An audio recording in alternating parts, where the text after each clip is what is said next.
এক গ্রামে দুই বন্ধু বাস করত। তাদের মধ্যে খুবই ভাব, কিন্তু তাদের মধ্যে একজন ছিল সৎ, নিষ্ঠা, সত্যবাদী এবং ধর্মপরায়ণ। তাই সবাই তার নামটা দিয়েছিল ধর্মবুদ্ধি।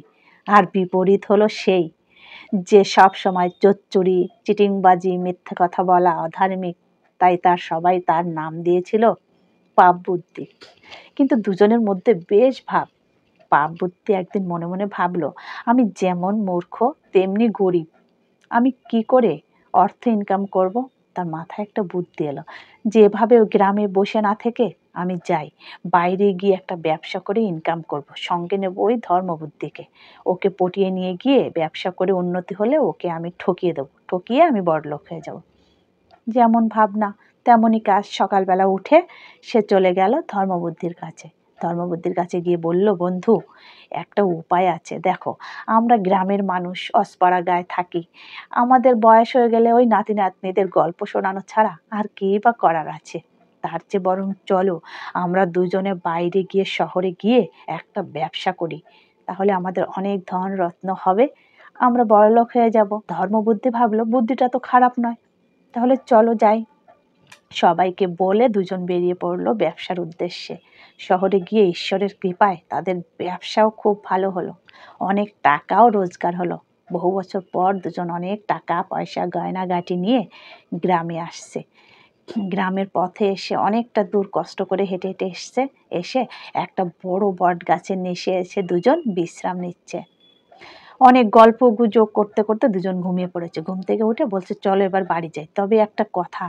পাপ বুদ্ধি বলছে, দেখো বন্ধু, এত গয়নাগাটি অর্থ করে নিয়ে আমরা যদি গ্রামে যাই তাহলে সমস্যা হতে পারে। তার চেয়ে বরং একটা কাজ করি, দুজনে মিলে এখানে ভাগাভাগি করি।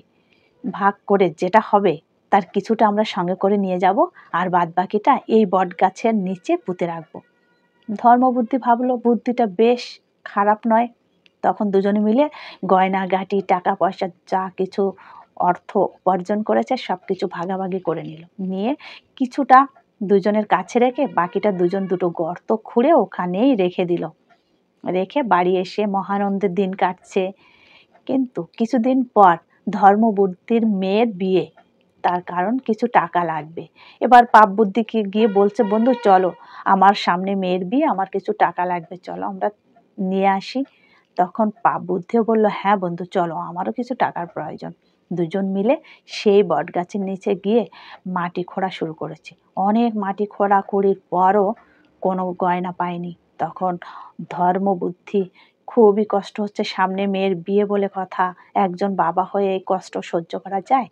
তখন পাপ বুদ্ধি রেগে গিয়ে বলছে, কি গো বন্ধু, যখন আমরা গয়না গাটি, টাকা পয়সাগুলো এখানে লুকিয়ে রেখেছিলাম তখন তুমি আর আমি ছাড়া এখানে কেউই ছিল না, তাহলে তুমি গয়নাগুলো চুরি করে আমার উপরে এখন দোষ দেখাচ্ছ? এবার এক কথা দু কথায় দুজনের মধ্যে গন্ডগোল বেঁধে গেল। ধর্মবুদ্ধি বলে, দেখো, তুমি ওসব কথা আমাকে বলো না, আমি ধর্মবুদ্ধি, সবাই আমার সৎ, নিষ্ঠা, সত্যবাদীর জন্যই আমাকে ধর্মবুদ্ধি বলে ডাকে, তুমি এ কথা আমাকে কিভাবে বললে বলো? এভাবে দুজনের ঝগড়া লেগে গেল। ঝগড়া করতে করতে রাজবাড়ি গেল। রাজবাড়ি গিয়ে দুজনেই একসঙ্গে বিচার জানালো।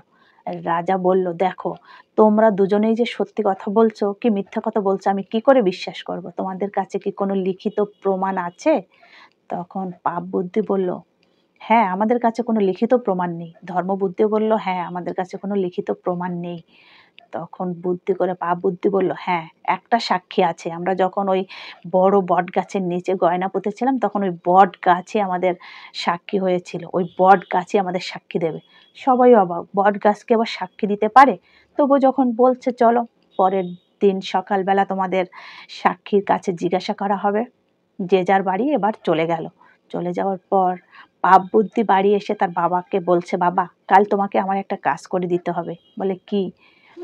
বলে, তুমি তো সব কিছুই জানো, আমি ওই ধর্মবুদ্ধির টাকা পয়সা সব কিছুই আমি চুরি করে নিয়ে এসেছি, এখন তুমি আমার এই উপকারটুকু করো। বাবা বলল, কি উপকারটা করতে হবে বল, আমি তো তোর অধর্মের সাক্ষী হয়েই আছি, আর কি করতে হবে সেটা বল। তখন বাবাকে বলল, বাবা, তুমি কাল ওই বটগাছের কোঠরে গিয়ে লুকিয়ে থাকবে।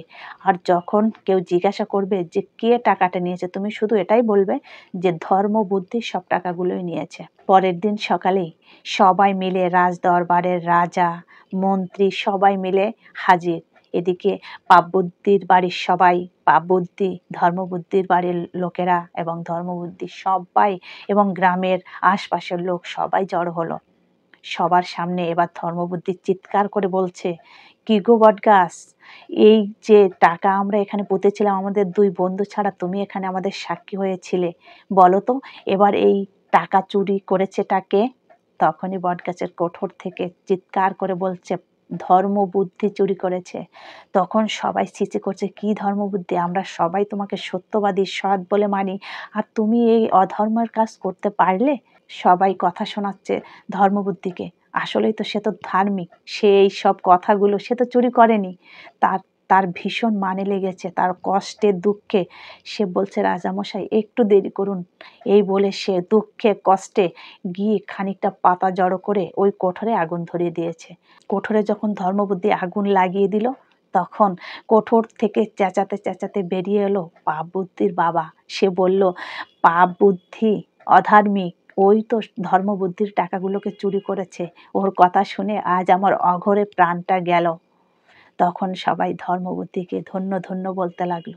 সবাই আনন্দ করলো, হ্যাঁ আমাদের ধর্মবুদ্ধি সত্যি ধার্মিক, আর পাপ বুদ্ধিকে দিল তার কঠিন সাজা। হ্যালো ফ্রেন্ডস, তোমরা সবাই কেমন আছো? আর বলো তো আমার গল্পটা তোমাদের কাছে কেমন লাগলো? যদি ভালো লাগে তাহলে কমেন্টে কিন্তু বলবে আমাকে, কেমন? তোমাদের কমেন্টটাই আমার সব থেকে মূল্যবান। আর তোমরা যদি ফেসবুক থেকে ভিডিওটা দেখে থাকো তাহলে ফলো করবে, আর ইউটিউব থেকে দেখে থাকলে সাবস্ক্রাইব করবে, লাইক করতে কিন্তু একদম ভুলবে না।